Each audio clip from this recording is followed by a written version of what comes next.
अस्सलामुअलैकुम वरहमतुल्लाहि वबरकातुहू। बिस्मिल्लाहिर्रहमानिर्रहीम। അൽഹംദുലില്ലാഹ്. പരമകാരുണികനും കരുണാമയനുമായിട്ടുള്ള അള്ളാഹുവിൻ്റെ നാമത്തിൽ സ്തോത്രം അള്ളാഹുവിന് മാത്രം.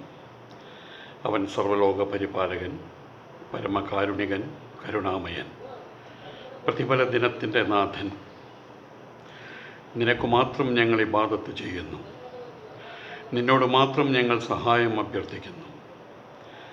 ഞങ്ങളെ നേർമാർഗത്തിലേക്ക് നയിക്കണമേ, നീ അനുഗ്രഹിച്ചവരുടെ മാർഗത്തിലേക്ക് നയിക്കണമേ. നിൻ്റെ കോപത്തിന് പാത്രമായവരുടെയും വഴി പിഴച്ചവരുടെയും മാർഗത്തിലേക്കല്ല. അൽഹംദുലില്ലാഹ്. ഉമർ ബിൻ അൽ ഖത്താബ്, ഖലീഫ ഉമർ. ഈന്തമരങ്ങൾ ഇടതിങ്ങിയ ശീതള ശാദ്വലങ്ങളിൽ സുഖിക്കുന്നല്ലയോ മക്കാദേശമേ, നിനക്കായി പരമകാരുണികനായിട്ടുള്ള അള്ളാഹു ഉയർത്തിക്കാണിച്ച് ഒരു മഹാപുരുഷനാണ് ഉമർ ബിൻ അൽ ഖത്താബ്, ഖലീഫ ഉമർ.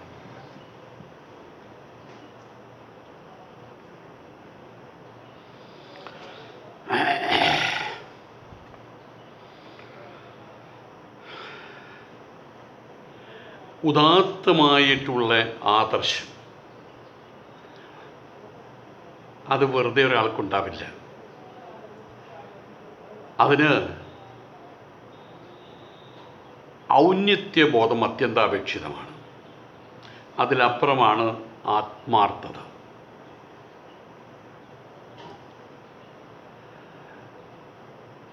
ആർജവം.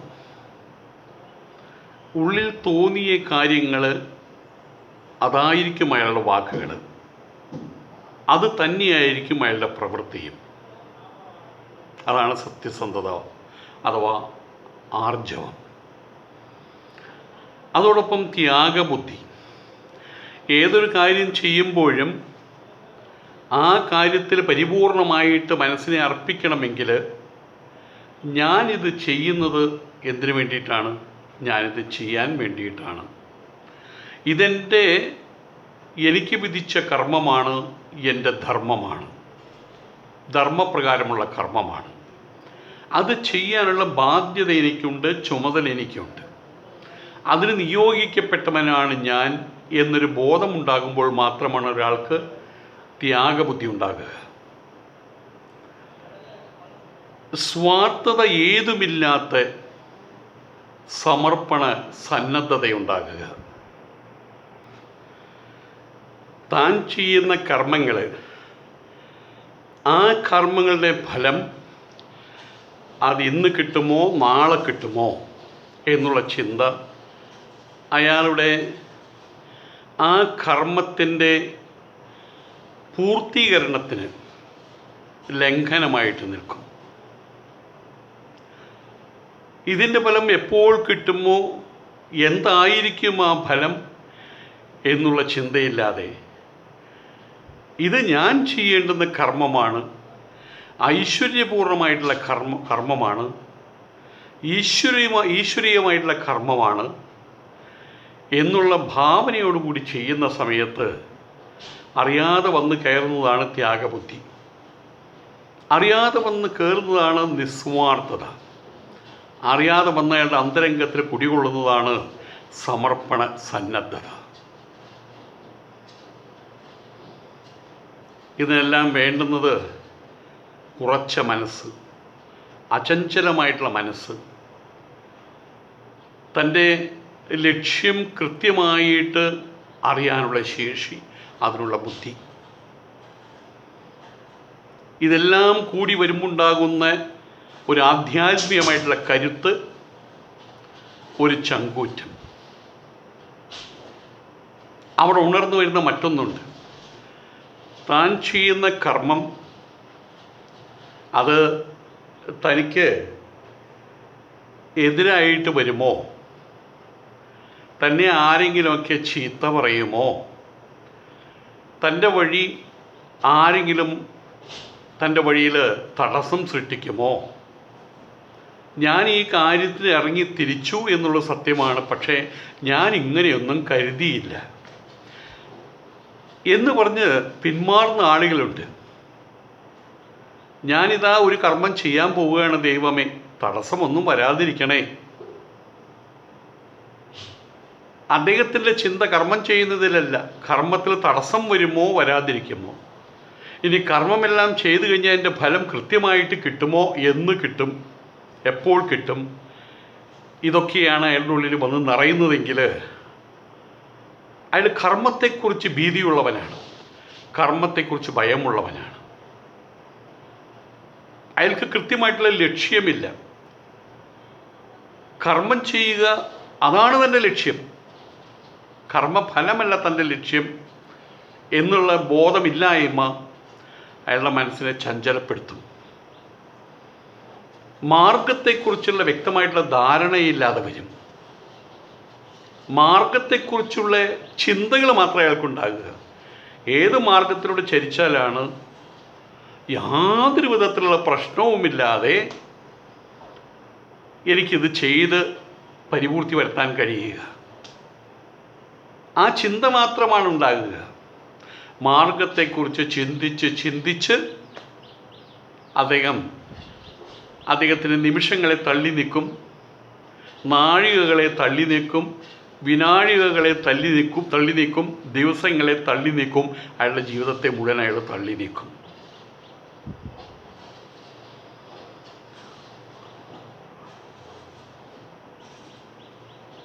മാർഗം കൃത്യമായി കഴിഞ്ഞാൽ, ലക്ഷ്യം കൃത്യമായി കഴിഞ്ഞാൽ, തൻ്റെ കർമ്മം ധർമ്മപൂർവമാണെന്ന് ഉറപ്പ് വന്നു കഴിഞ്ഞാൽ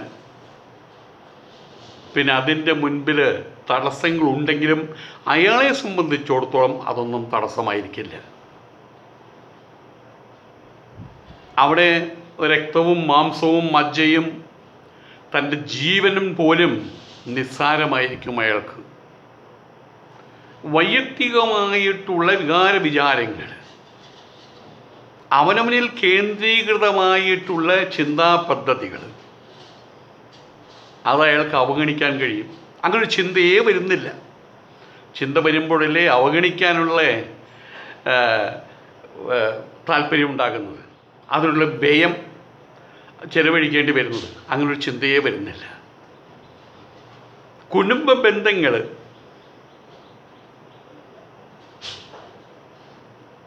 ബന്ധങ്ങളൊക്കെ ഉണ്ടാകും, പക്ഷെ ബന്ധങ്ങൾ ഒരിക്കലും തൻ്റെ സത്യസരണിയിലൂടെ മുന്നേറുന്നതിന് അത് ബന്ധനങ്ങളായി മാറില്ല. കൂട്ടുണ്ടായിരിക്കും, പക്ഷെ അത് ഒരിക്കൽ പോലും തൻ്റെ ധർമ്മപ്രകാരമുള്ള കർമ്മത്തിനൊരു കെട്ടായിട്ട് മാറുന്നില്ല. ഹദ്രത്ത് ഉമർ ബിൻ അൽ ഖത്താബ് എന്ന വ്യക്തിത്വം ഇതിൻ്റെ എല്ലാം ആകത്തുകയാണ്.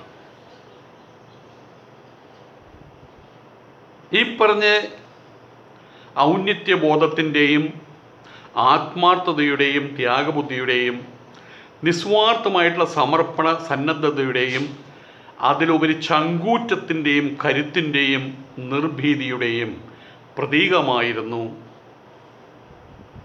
Umar bin Khattab.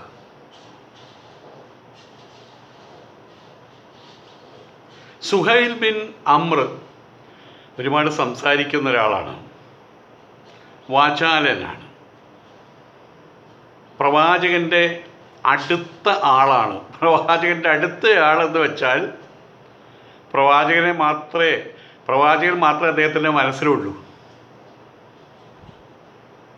അത്ര കടുത്ത ബന്ധമാണ്, അഥവാ ബന്ധമില്ലായ്മയാണ്. സുഹൈൽ ബിൻ അമ്ര പ്രവാചകൻ്റെ കടുത്ത ശത്രുവാണ് എന്നുള്ളതാണ് സത്യം. ശത്രുവാകണമെങ്കിലും കൂടിച്ചേർന്ന് നിൽക്കണമല്ലോ. ആയതുകൊണ്ട് തന്നെ സുഹൈലിൻ്റെ മനസ്സിൽ മുഹമ്മദ് നബി തിരുമേനിയെക്കുറിച്ചുള്ള ചിന്തകളെ ഉണ്ടായിരുന്നുള്ളൂ. അദ്ദേഹം ഇസ്ലാമിനെക്കുറിച്ച് ഏതെല്ലാം തരത്തിലുള്ള അപഖ്യാതികൾ പരത്താമോ, അങ്ങനെ ഏതെല്ലാം തരത്തിൽ ഇസ്ലാമിനെ അപമാനിക്കാമോ, അതിനുള്ള വഴിയും മാർഗവും കണ്ടെത്താൻ വേണ്ടിയിട്ടാണ് ഉണർന്നിരിക്കുന്ന സമയം മുഴുവൻ അദ്ദേഹം മെനക്കെടുത്തുക. ഇസ്ലാമിനെ എതിരിടുന്ന ആളുകളുടെ ഭാഗത്ത് ഉണ്ടായിരുന്ന അതിൻ്റെ അഗ്രിമസ്ഥാനത്തിരുന്ന ആളാണ് സുഹൈൽ ബിൻ അമർ. നല്ല പ്രസംഗകനാണ് അദ്ദേഹം. ഹിജറ കഴിഞ്ഞ് 2ാമത്തെ വർഷം നടന്ന ബദർ യുദ്ധം. ആ ബദർ യുദ്ധത്തിൽ ഈ പറയുന്ന സുഹൈലിനെ പിടിച്ചു, തടവുകാരനാക്കി. പക്ഷെ ഉമർ ബിൻ ഖത്താബിൻ്റെ താല്പര്യം അയാളെ വിട്ടയക്കരുത് എന്നുള്ളതായിരുന്നു. കാരണം വിട്ടയച്ചു കഴിഞ്ഞാൽ വീണ്ടും അയാൾ ഈ ദ്രോഹപ്രവർത്തികൾ തുടരും. പക്ഷേ അദ്ദേഹത്തെ കൈമാറാൻ തീരുമാനിച്ചു. അങ്ങനെ മിക്രസുബ്നു ഹബ്സ്ഫിനു പകരമായിട്ട് സുഹൈലിനെ വിട്ടുകൊടുക്കാൻ സമയമായി. ആ സമയത്ത് ഉമർ ബിൻ ഖത്താബ് പറഞ്ഞു, ദൈവദൂതരെ, തിരുമേനി, സുഹൈലിനെ അവിടേക്കും ഇവിടേക്കും വിട്ടുകൊടുക്കരുത്. വിട്ടുകൊടുത്തോളൂ, എനിക്ക് വിട്ടു തന്നോളൂ. ഞാനവൻ്റെ മുൻവരിയിലെ പല്ലൊക്കെ ഞാൻ എടുക്കും. ഇനി അവൻ സംസാരിക്കാൻ പാടില്ല, അവൻ്റെ നാവിന് കേടുപാട് വരുത്തും. പക്ഷേ തിരുമേനി അത് അനുവദിച്ചില്ല. അങ്ങനെ അരുത് ഉമറേ, അങ്ങനെ ചിന്തിക്കരുത്. നാം ഒരിക്കൽ പോലും അയാൾക്ക് അംഗഭംഗം വരുത്തില്ല. അങ്ങനെ അയാൾക്ക് അംഗഭംഗം വരുത്തിക്കഴിഞ്ഞാൽ നാളെ അള്ളാഹു കൽപ്പിക്കും അവരെ കൊണ്ട് നിൻ്റെ ഈ ഭാഗത്തുള്ളവരുടെ അംഗഭംഗം വരുത്താനായിട്ട്. അതിനിട കൊടുക്കരുത്. അയാളെ എങ്ങനെ ചെയ്താൽ അള്ളാഹു നമ്മളെയും അതുപോലെ ചെയ്യും. ഞാൻ അള്ളാഹുവിൻ്റെ ദൂതനാണ് എങ്കിൽ പോലും അള്ളാഹു എന്നെയും ശിക്ഷിക്കും.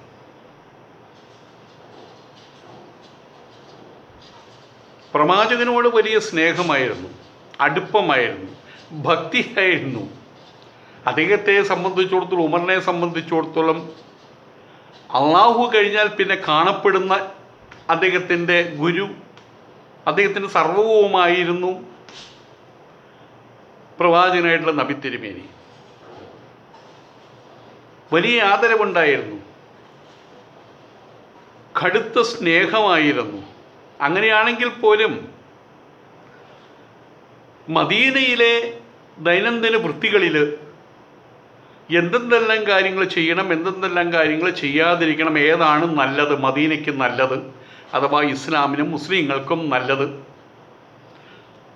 അതിനെക്കുറിച്ചുള്ള അഭിപ്രായം ശക്തിയുക്തം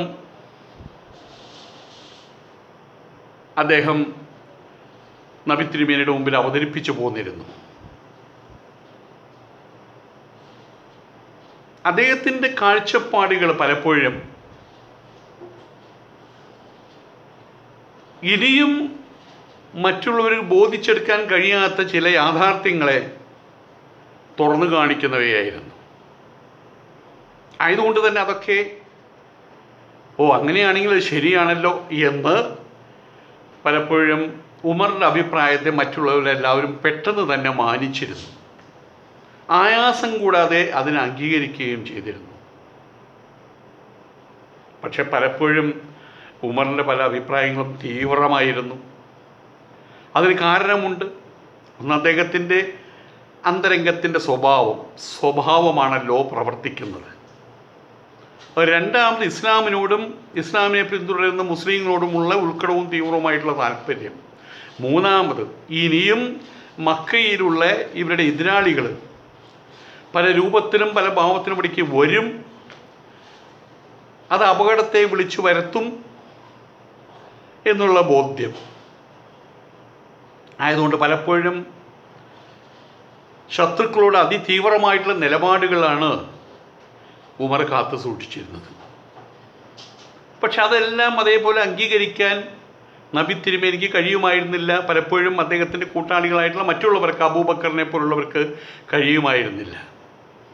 അപ്പോൾ അതൊക്കെയും അത് വേണ്ട, ഉമർ അങ്ങനെ വേണ്ട എന്ന് പറഞ്ഞ് നിരാകരിക്കപ്പെട്ടിരുന്നു. എങ്കിലും ഉമറിന് അതൊന്നും പ്രശ്നമല്ല. വീണ്ടും അദ്ദേഹത്തിൻ്റെ അഭിപ്രായം അദ്ദേഹം വെട്ടി തുറന്ന് പറയാറുണ്ട്. ആരുടെ മുമ്പിൽ? ബദർ യുദ്ധം കഴിഞ്ഞു. ഒരു കൊല്ലം കൂടിയും കഴിഞ്ഞു. ഹിജറ കഴിഞ്ഞ് 3-ാമത്തെ വർഷമായി. നബി തിരുമേനി എവിടേക്കോ പോയി. എവിടെയോ കന്നുകാലികളെ മേച്ചും ഒട്ടകത്തെ മേച്ചും എവിടെയോ കൃഷി ചെയ്തും എങ്ങനെയോ ജീവിക്കുന്നു. ആയിക്കോട്ടെ. അങ്ങനെയാണെങ്കിൽ മുഹമ്മദ് എന്ന് പറയുന്നവൻ്റെ ശല്യം അകന്നു പോയല്ലോ എന്ന് കരുതാൻ മക്കയിലെ ഖുറൈശികൾക്ക് കഴിയും. പക്ഷെ ഇവിടെ സ്ഥിതി അതല്ല. അടങ്ങിയിരിക്കാൻ പറ്റാത്ത സാഹചര്യം ആണ് മദീനയിൽ നടന്നുകൊണ്ടിരിക്കുന്നത്. ദിനം പ്രതി അവിടെ നടന്നുകൊണ്ടിരിക്കുന്ന കാര്യങ്ങൾ. ഇസ്ലാം വളരുകയാണ്.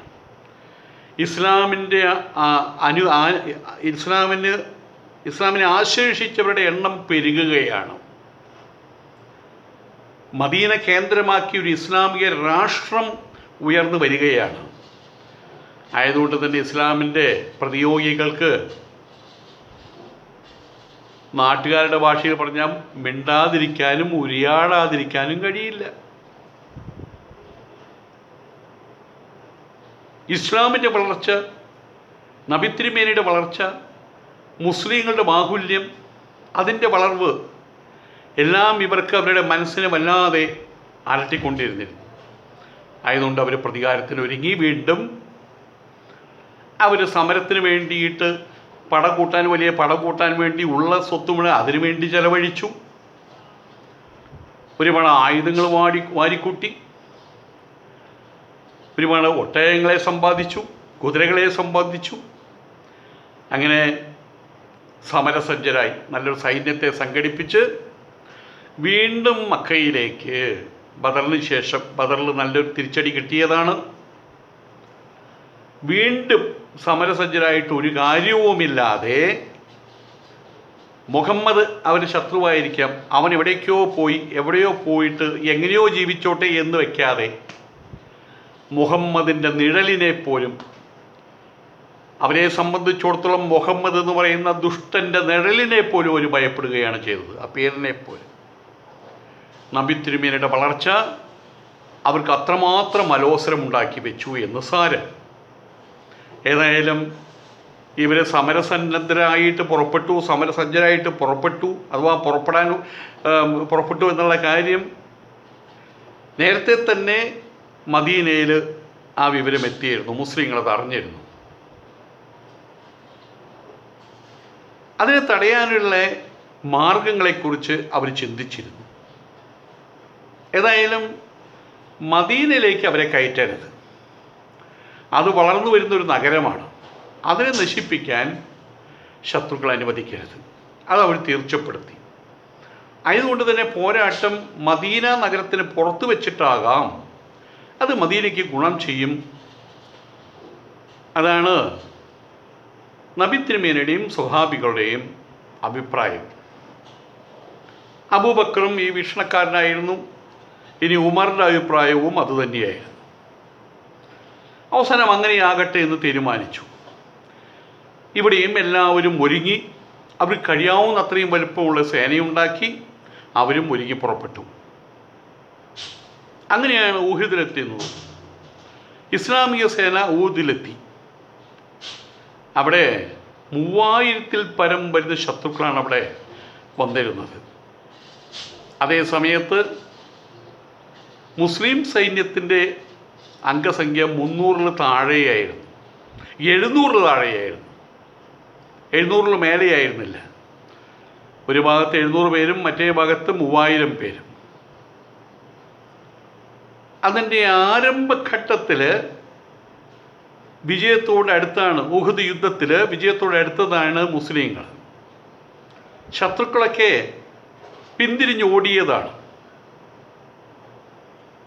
ഈ ഒരു സാഹചര്യത്തിൽ മുസ്ലിങ്ങളിലെ മുജാഹിദുകൾ അവർ യുദ്ധം ജയിച്ചു എന്ന് ഉറപ്പുവരുത്തി യുദ്ധത്തിൽ നിന്ന് ലഭിച്ച സ്വത്തുക്കൾ അത് ശേഖരിക്കാൻ വേണ്ടിയിട്ട് അതിനുള്ള ശ്രമത്തിൽ ഏർപ്പെട്ടു. എന്ത് തന്നെയാണെങ്കിലും നിൽക്കുന്ന ഇടത്തിൽ നിന്ന് ഞാൻ പറയാതെ പുറത്തു വരരുതേ എന്നും പറഞ്ഞ് മലമുകളിൽ കാവൽ നിർത്തിയിരുന്ന ആളുകൾ പോലും താഴോട്ട് ഇറങ്ങി വന്നു. അത് വലിയ അപകടത്തിലേക്കായിട്ട് മാറി. ഉഹുദ് യുദ്ധത്തിലെ തുടക്കത്തിലുണ്ടായ വിജയത്തിന് മങ്ങലേറ്റു. അൽഹംദുലില്ലാഹ്.